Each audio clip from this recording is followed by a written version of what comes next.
সলা বা নামাজের জন্য যেটা আজান দেয় মুয়াজ্জিন, তো মুয়াজ্জিনটাও ঠিক নয় আর আজানটাও ঠিক নয়, ওটাও ভুল। যেটা সলার আহ্বান সেটা হচ্ছে নদিয়াওয়ালায়। এই নদিয়াটা জুমা সূরার 9 নম্বর আয়াতে আছে। এটা হচ্ছে ইজা নদিয়া লিস সালাওয়াতে, ইজা নদিয়া লিস সালাওয়াতে, অর্থাৎ চলার জন্য যখন আহ্বান করা হয়।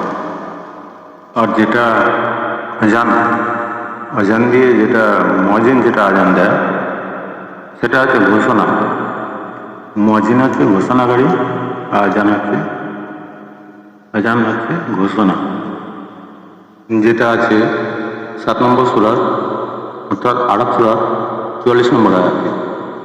সেখানে মুয়াজ্জিন আজান দিচ্ছে। কাদেরকে আজান দিচ্ছে? জাহান্নামবাসীদেরকে। জাহান্নামবাসীদের ডেকে বলবে যে, অর্থাৎ সেখানে লেখা আছে যে একজন ঘোষণাকারী মুয়াজ্জিন ঘোষণা করবে, আজান দেবে।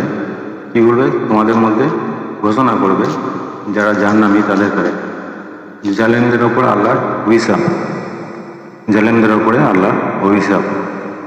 এটা আছে আজান আর মুয়াজ্জিন দুটোই আছে এখানে আরাফ সূরার 44 নম্বর আয়াতে। এটা ছাড়াও আরও অন্য আয়াতে আছে, যেমন 12 নম্বর সূরা ইউসুফের 70 নম্বর আয়াত।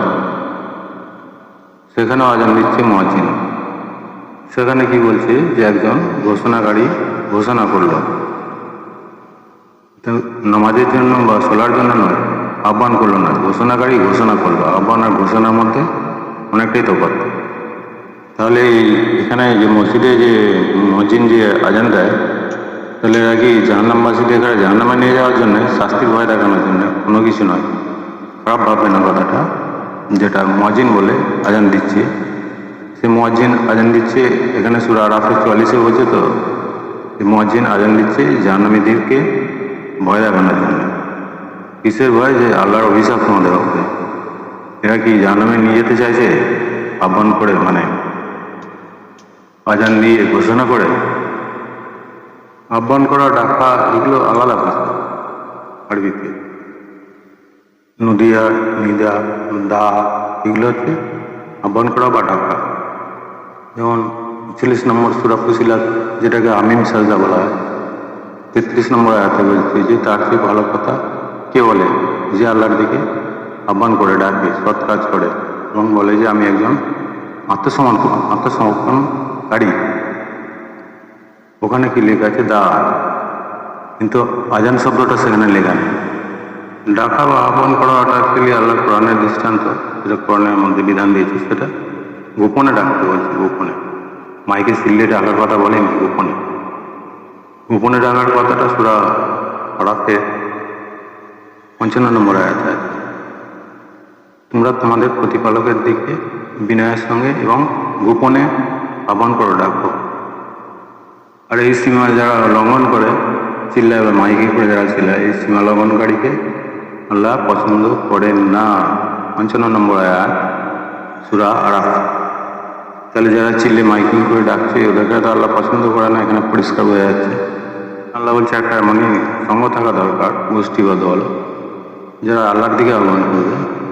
সূরা আল ইমরানের 104 নম্বর আয়াত, যে তোমাদের মধ্যে এমন একটা দল থাকা দরকার যারা কল্যাণের দিকে আহ্বান করবে এবং সৎ কাজের আদেশ দেবে এবং অসৎ কাজ হতে নিষেধ করবে। আর এরাই হচ্ছে সব থেকে উত্তম ব্যক্তি বা সফল কাম। এগুলো কারা ডাকবে? যাদের জ্ঞান বুদ্ধি ভালো আছে বা উপদেশমূলক মানে কথাবার্তা শোনাবে, প্রতিপালকের দিকে ডাকবে। যারা জ্ঞান বুদ্ধি সম্পন্ন, যারা উপদেশ দেওয়ার, উপযুক্ত উপদেশ দেওয়ার যাদের যোগ্যতা আছে, তারাই একমাত্র ডাকবে, মানে কি বিষয়ে ডাকবে সেটা। ডাকার কথাটা এটা উপদেশমূলক, জ্ঞান বুদ্ধি সম্পন্ন। এটা সূরা নাহলের 125 নম্বর আয়াতে আছে, যেটা জ্ঞান বুদ্ধি আর উত্তম উপদেশের মাধ্যমে তুমি মানুষকে তোমার প্রতিপালকের পথে আহ্বান জানাও আর ডাকো ওদেরকে। কিন্তু যেগুলো মসজিদে যেগুলো চিল্লে মাইকিং করে যেটা ডাকে আজান দেয় যেটা, ওরা কি উপদেশমূলক কথা বলে না ওদের কোনো কোরআন সম্বন্ধে জ্ঞান বুদ্ধি আছে? কোরআনটা কি তারা বোঝে? আগে ভালো করে জানবে যে যারা ডাকে, যারা সালাত পড়ায়, নামাজ পড়ায়, তাদের কোরআন সম্বন্ধে জ্ঞান আছে না নেই ভালো করে ভেরিফাই করে দেবে। তাহলে মাইকে করে চিল্লে ডেকে যে সবাইকে জড়ো করে কোন দিকে নিয়ে যাচ্ছে সেটা আগে ভালো করে চিন্তা ভাবনা করে দেখবে। যারা মুয়াজ্জিনের নাম দিয়ে আজান দিয়ে, যারা আজান দিয়ে ডাকছে, তাদের পেটে তো আগুন ভরছে, অন্য কিছু না। পেটে আগুন ভরার জন্য ডাকছে, তারপরে অবশ্যই জানা যাবে। যারা যাচ্ছে মন্ত্র জোগাচ্ছে, সেই জন্যই যাচ্ছে, সেই জন্যই যাচ্ছে বলেই তো ডাকছে, না ডাকার দরকারটা কিসে? দেখে দুনিয়ার লোককে জড়ো করে জাহান্নামের দিকে নিয়ে যাচ্ছে, নিজের পেটে আগুন ভরিয়ে জাহান্নামে যাচ্ছে। ভিডিওটা দয়া করে সাবস্ক্রাইব করে রাখবেন, সবাইকেই বলছেন সাবস্ক্রাইব করলে তাহলে আমি আরও নতুন নতুন ভিডিও যেগুলো বলবো হয়তো সেগুলো কোনোদিন শুনেছেন কি জানি না, আমার ধারণা নতুনই শিখবেন, নতুনই শুনবেন, এটা কোরআন থেকে। তাহলে এতখানি মানে জোর দিয়ে বলার কারণটা হচ্ছে যে হ্যাঁ, জ্ঞান আল্লাহ দিয়েছে, সেই জন্য জোর দিয়ে আল্লাহর উপর জোর দিয়ে বলছি ইনশাল্লাহ। এমনই এমনই ভিডিওতে এমনই বাক্য শোনাবো যেটা কোনোদিন শোনেননি। তাহলে সাবস্ক্রাইব করবেন প্লিজ দয়া করে, নাহলে কিন্তু আমি খুব মনক্ষুণ্ণ হয়ে আছি এবং হয়ে যাচ্ছি। কারণ বাজে জিনিসের জন্য আহ্বান করলে মানুষ তাড়াতাড়ি ক্যাচ করে না, সেটাকে মানতেও শুরু করে দেয়। আর ভালো জিনিস সহজে ক্যাচ করতে চায় না, বাজে জিনিসের মধ্যে স্বার্থ আছে না, ওই জন্য যেগুলো সে স্বার্থগুলো, যেটা পার্থিব স্বার্থ, এগুলো খেলাধুলো খারাপ না, কিছু না, ওগুলোর দিকে না দিয়ে মেন সত্য কথার দিকে আসুন, সত্য বাক্যের দিকে আসুন, আল্লাহর বিধানের দিকে আসুন। এটাই আমি অনুরোধ করছি সবাইকে। প্লিজ সাবস্ক্রাইব করে রাখবেন। ভিডিওগুলো দেখে অনেকজনা, কিন্তু সাবস্ক্রাইব করে না, সেই জন্য বলছি, অনুরোধ করছি সাবস্ক্রাইব করে রাখবেন। যখন কোনো মানুষের ব্যক্তিগত স্বার্থ পূরণ করে তখনই তারা সেটা সহজেই বুঝে নেয়। কারণ হচ্ছে এতে করে অনেক বেশি লাভবান হওয়ার সম্ভাবনা দেখে, সেই তাদের কাছে এই নোংরা যুক্তি পেয়াসি সেটাকে সহজ মনে হয়, সেটাকে তাদের কাছে নামকিন লাগে। এগুলোকে বুঝতেও তাড়াতাড়ি হয়, বেশি দেরি হয় না। কিছু মানুষ আছে যারা